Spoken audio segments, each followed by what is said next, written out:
degmada Waajid ee gobolka Boqol waliba yaata magaalada Faawiin markii la fiiriyay magaalooyinka qaar ee Soomaaliya waliba waqti badan xamaamulaya maleeshiyaadka argagixisada al-shabaab muddadii maamulaayeen nabadiidka waliba degmadu injiisina dhibaatooyin badan oo haya kumidata in ay burburiyeen xarumoodii caafimaadka walbarashada iyo sidoo kale goobaha hay'ado degnaayeen hanas oo dhamaanto hayeen adeegyada aasaasiga iyo markaasay tikatiisana shacabka reer Waajida dib 2040 markii ciidamada dawladda Soomaaliya iyo sidoo kale ciidamada midowga Afrika qaybta Ethiopia iyo ku saareen ururka al-shabaab iyo waliba dadka ka nool degmada Waajid iyo weeldadana rajo dhanka nololeed Abdullahi Aadan Sangariiriso duqa degmada Waajid ee gobolka Boqol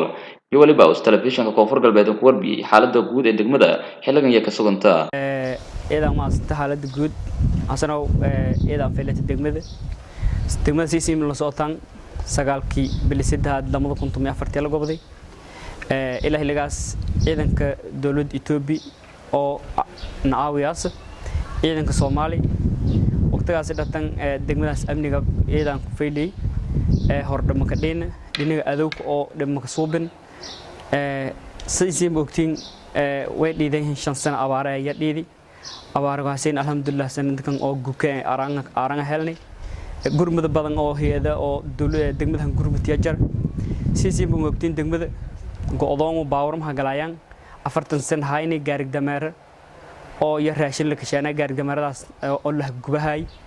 oo meel raay ciidamada Soomaali ciidanka Koonfur Galbeed iyo Ethiopia iskaaladayaan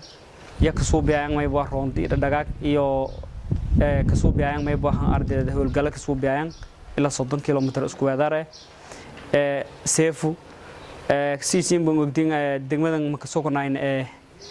wuri imroon may dareemana waxyaaba oo walqabad may baa mal la socon geekma ciidanka faraxsana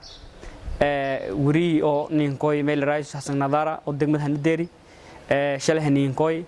ya insha Allah hadii la armay fadaanay inuu may baa arday degmadan warbixin badan ay ku seen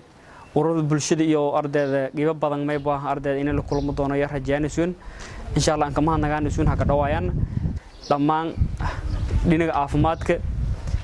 isbitaal oo degmada oo arday wasaarado arday maalgeliyay majar MCH oo ila 4 MCH ka furan iyo hal TB dhinaca baahada iyo waxbarashada eedan ku liidan iyo daawada way fadaanay in gurmado badan wasaaradaha oo aawiyaan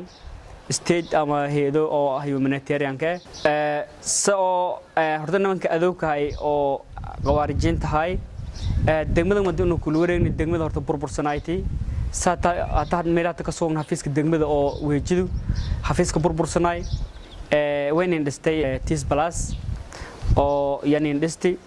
iyo maxkamadda iyo qawaanka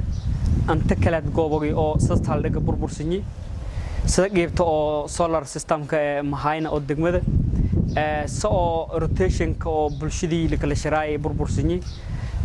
nimankii adowga haya burburi xarumo heedo dhacaan balagsadaan degmada walba ma coin ebrahayti neelhayti hatta kabsada hayte walqabadka bulshada 40 sano yaamay baa hawlo badan lagu qabadi xarumo heedoogina may baa dibahan ka nagadahay geebo badan kooyan geebo badan ma kooyna kormeer badan aan kooyahay insha Allah taway rajaana insha Allah inay oo dareemo doonaan walqabadka oo degmada ku muuqdo inay may baa dib u bilaaw doonaan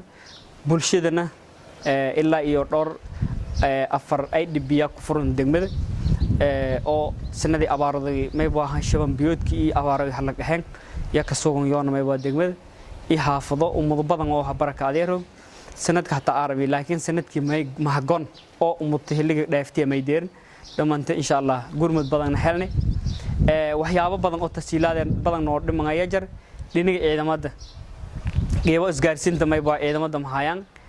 aqaba badan ayaa ku dhaman dawladdan insha Allah bay rajaanaa inay may baa si toos ciidamada may baa arday xafiiri doon dhinaca kale hana kumida shacabka ka nool degmada Waajid iyo walba ku warbiyeen xaaladii nololeed oo xilligan ka sugan alxamdulillah walaalow ganacsiga boqolkiiba eedan fayday balse isima dareemaha tan jidka in badan muddo 5 sano ka dhaw hirinta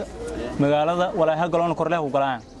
walaay kale oo may buuhan hoos ugu qoran barmuudo leh ka galaan rafaad saaraha ka galaan mashquul badan isku jar gudaha may buuhan ardayda may buuhan ganoola oo kale may buuhan ardayda ariiri badan isku jar Hassan Ali Nadara warbaahinta Koonfur Galbeed degmada Waajid ee gobolka Boqol